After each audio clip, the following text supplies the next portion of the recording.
मवियाच्या बैठकीनंतर प्रकाश आंबेडकर यांनी धक्कादायक वक्तव्य केलं। इंडिया आघाडी शिल्लक राहिलेली नाही असं सर्व मविया नेत्यांसमोर आंबेडकर यांनी सांगितलं। त्यामुळे सर्वांच्याच भुवया उंचावल्या। तर इंडिया आघाडीत जागांवरून मतभेद आहेत, मात्र इंडिया आघाडी अजूनही कायम आहे असं प्रत्युत्तर संजय राऊतांनी दिलं। घराणेशाहीवरून उद्धव ठाकरेंनी मोदींना सवाल विचारत तटकरेंवर हल्लाबोल केलाय। भाजपला तटकरेंची घराणेशाही कशी चालते?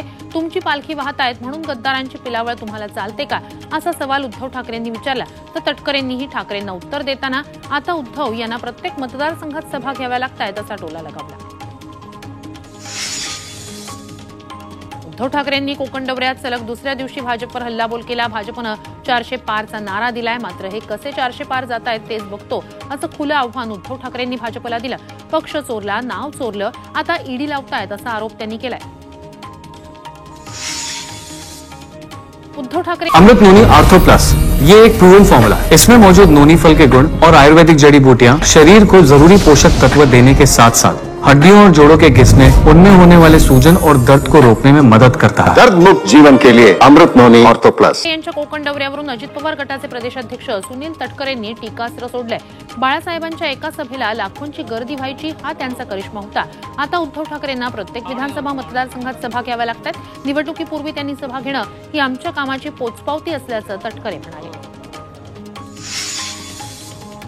गहिनीनाथ गडावरील संत वामनभाऊ महाराज यांचा 48वा पुण्यतिथी सोहळा आयोजित करण्यात आलाय।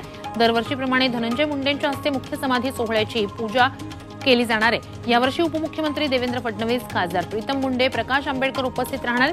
पंकजा मुंडेंनाही निमंत्रण देण्यात आलंय। त्या उपस्थित राहतील का याकडे लक्ष लागलंय।